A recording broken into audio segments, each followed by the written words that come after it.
अब जिस तरह से आप लोग कहते हैं कि जो डिप्रेशन है या इंसान खुदकुशी करता है, ये सब दीन से दूरी की वजह से होता है। अब एक इंसान ऐसा है, उसकी कंडीशन ऐसी है कि अब लोग उसको कहते हैं कि ये सब कुछ जो भी हो रहा है इस वजह से हो रहा है कि तुम अल्लाह से बहुत दूर हो, या दीन से बहुत दूर जो इंसान होता है उसके साथ ऐसा मामला पेश आता है। अब वो इंसान इस कंडीशन में है, इस लेवल पे पहुंच चुका है कि उसके अंदर चीज़ों को ऑब्ज़र्व करने की सलाहियत ख़त्म हो चुकी है।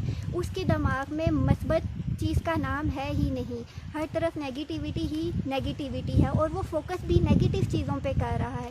क्यों? क्योंकि उसकी जो कंडीशन है, उसकी थॉट्स और उसके इमोशंस जो हैं वो पीक लेवल पे पहुंच चुके हैं, ऐसे लेवल पे पहुंच चुके हैं जहाँ पे पीछे उसको कोई मस्बत चीज़ नज़र नहीं आती। तब जाके वो सवेर किस्म का स्टेप उठाता है। उस वक़्त उसमें डाइजेस्ट करने की हिम्मत ही नहीं है, उसको पता ही नहीं है पॉजिटिविटी है क्या चीज़। वो पॉजिटिविटी दूर दूर तक उसको नज़र ही नहीं आती, तो आप उसको कैसे कह देते हैं कि दीन से दूरी की वजह से तुम्हारी ये हालत है।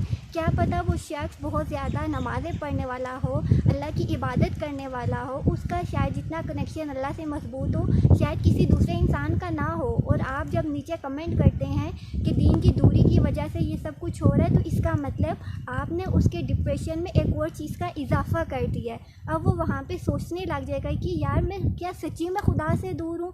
अगर मैं इतनी इबादत के बाद भी खुदा से दूर हूँ तो फिर तो मुझे वाकई मर जाना चाहिए। तो ये शायद चीज़ें एक आम इंसान नहीं समझ सकता, क्योंकि एक इंसान शायद कभी उस फेज़ से गुज़रा ही नहीं होता। अगर आप कहते हैं कि अल्लाह ताला से राब्ता कायम करके, अल्लाह ताला से बातचीत करके आपका डिप्रेशन कम हो जाता है, तो ये आपकी अपनी पर्सनैलिटी है। आप में कहीं ना कहीं चीज़ों को ऑब्ज़र्व करने की सलाहियत है, लेकिन हर इंसान उस स्टेज पे नहीं होता कि वो चीज़ों को ऑब्ज़र्व कर सके। जिस तरह पिछले दिनों सुशांत सिंह ने ख़ुदकुशी की, तो हर बंदा यही कह रहा था कि दीन से दूरी की वजह से ये सब होता है। तो मुसलमान लोग भी तो ख़ुदकुशी करते हैं, तो क्या वो भी दीन से दूर होते हैं? तो यहाँ पे मैं सिर्फ एक ही बात कहूँगी कि एक इंसान की पर्सनैलिटी मुख्तलिफ़ चीज़ों से मिलकर बनती है। इंसान की सोसाइटी, इंसान की सोशल लाइफ, इंसान की पर्सनल लाइफ, इंसान की फैमिली लाइफ, इंसान का अल्लाह ताला से ताल्लुक़, ये सारी चीज़ें मिलकर इंसान की पर्सनैलिटी को बनाती हैं।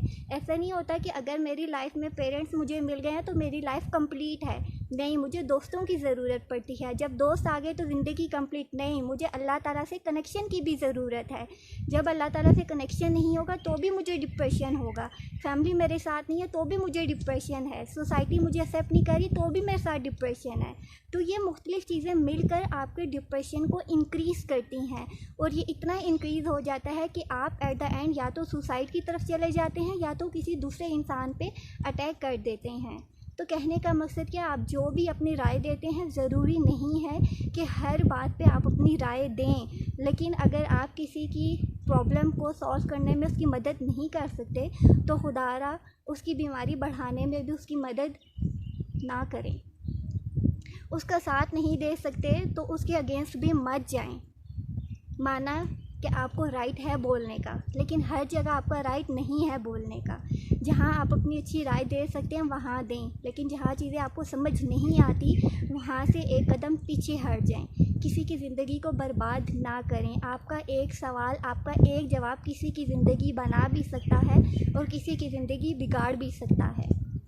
अपने साथ दूसरों की भी ज़िंदगियों का ख्याल रखें। ये मत सोचिए कि आपका राइट है बोलने का, आपका राइट है कि आप कमेंट करें, आपका राइट है कि आप फीडबैक दें। अगर आपका राइट है तो उस राइट को एक हद तक इस्तेमाल करें। हर एक की लाइफ में झांक कर या कमेंट करके उसकी परेशानियों को